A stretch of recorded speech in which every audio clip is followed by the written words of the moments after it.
Well, the sky is what's up. This is Ace and welcome to my top 10 hardest F-Zero GX tracks. F-Zero GX is one of my favorite games on the Nintendo GameCube, and it's one of my favorite racing games of all time. With that being said, let's get this party started. Coming up in number 10 is Cylinder Wave, Port Town. This is the only track from the AX Cup that's in this list. Just barely though. It's hard to fall off the track, and it's also hard to keep up with your opponents. This is sorta a mix between being east and being hard. Also, it's hard to find the charge panels if you don't know where they're at. You may have to turn your machine upside down to see if there's any. Get used to it, and it won't be that bad, or at least compared to the next 9 tracks. Number 9. Intersection, Green Plant. Intersection is long pipe from Port Town, but it's tougher, and the pipe is smaller. When you enter the pipe, you'll go up, down, like you're doing curl-ups during a fitness test, and when you exit the pipe, you'll go right, left, right. At the end, you'll have to turn in a weird way. It's hard to explain. I would like to praise this track for being so generous with these charge and boost panels compared to the next track. Number 8. Half Pipe, Lightning being the second to last course of the Emerald Cup. Half Pipe is pretty tricky, in which the track consists of, well, a half pipe, with hardly any guardrails. My strategy is to stay as close to the middle as you possibly can, and even then, you might find yourself near either edge a lot. To make matters worse, Half Pipe is really stingy when it comes to charging panels. There's only one at end of the race, sitting behind 3 groups of lasers no less. I'm done with number 8, so buckle up for number 7 because it's a bumpy ride, literally. Undulation, Firefield. Playing on this track can give you a lot of heat, in game and in real life. There are 2 points on this track where you come across bumps. Not only are they bumpy, they're kinda disorienting. There's also 2 points where you go up and down without guardrails. Try that while boosting to become the head of the pack. This is the easiest course of the Diamond Cup, but you'd be lucky enough to get first place, like I just did.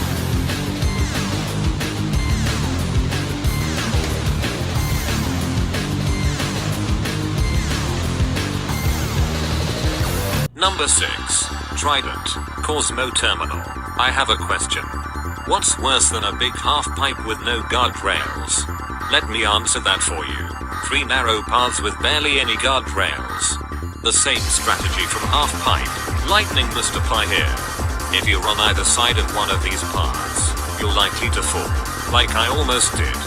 Another strategy for this stage is to knock at least 5 people off the track. Knocking 5 people gives you an extra life, and you need lives more than ever, especially when you're playing on the Diamond Cup on Master difficulty. Do not get too cocky, or else, your strategy can screw you over. After you got your extra life, just boost away as much as possible. Don't worry about your energy because, again, there are barely any guardrails. Plus, there's plenty of charging panels to go through. You can still fall off the track, so just remember, be fast, be furious, and most important of all, be careful. Number 5. Lateral Shift, Sand Ocean. This is a track where the R and L buttons become extremely handy. R shifts you right, and L shifts you left. The point is that you need these buttons in order to avoid falling off the edge. There are some charge panels here and there. You can boost a lot, but only at your own risk. You could go so fast that you won't be able to shift away from the edges quick enough. There's also one small charge panel on the left side at the end of the track, so if you happen recharge only a little, it's best to keep all that energy until you get to the next charge panel. The next track is from the Sapphire Cup, but we ain't done with the Diamond Cup just yet. There will be more on that later. Number 4. Serial Gaps, Mute City. I don't know if it's just me, or a lot of people have problems with this stage. Basically, this track is loaded with serial gaps. I mean, it's called serial gaps. What more do you want from it? About 20 seconds into this track, you'll be dealing with a few sharp turns with some slippery ice and a couple of ramps. Afterwards, you have to jump a huge gap towards either the wide path on the left to play it safe or the thin path on the right to play it dangerous. You can fall to your doom if you're not going fast enough. It's amazing to see a single track can ruin anyone's day. Regardless, I really love this music number. Have a listen.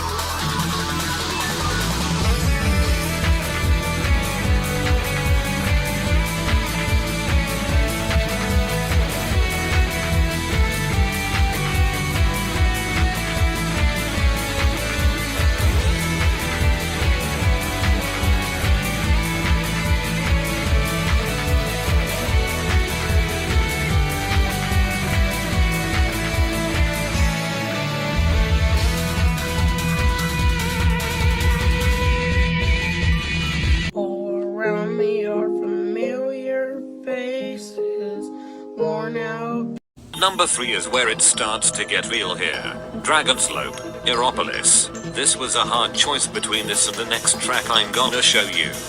That's how real it is. Right off the bat, you'll race by 2 charge panels. Then, you'll get more airtime than you do in serial gaps. Next, there's a section made of icing between dirt. If you have a machine with poor handling, you will be slipping all over the place. A couple of more narrow sections. Check. There's no charge panel at the end or even near the end. It's one thing for half-pipe to be stingy with charge panels and have one at the end. But it's another thing for Dragon Slope to not have one at the but have one right in behind the finish line. At least the track has a charge panel behind the finish. But the next track. Number 2. Ordeal. Big Blue. This track is an ordeal alright. Jumps, check. Sharp turns at about 90 degrees, check. Sharp turns at below 90 degrees, check. Some dirt and some ice, check. A narrow section, checkaroo.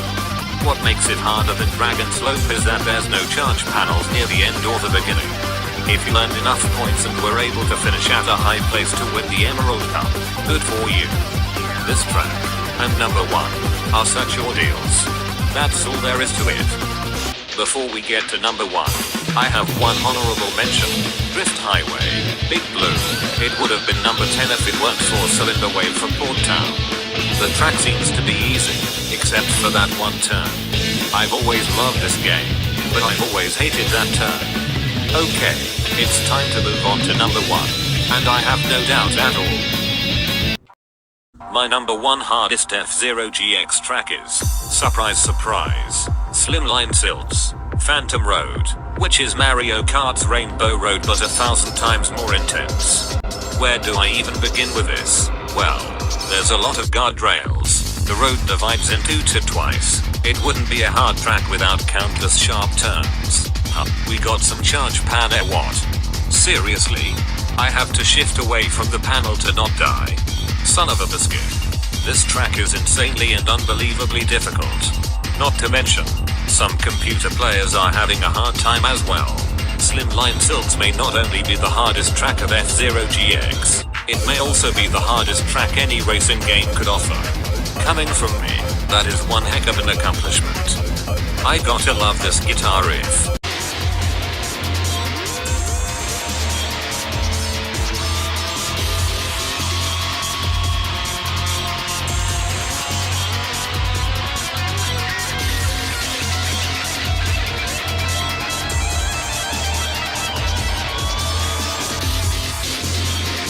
If you can get first place on every cup on Master difficulty, congratulations, you managed to literally master this game's Grand Prix mode. Thank you for watching my video. If you enjoyed it, be sure to like and subscribe. This is Ace signing out.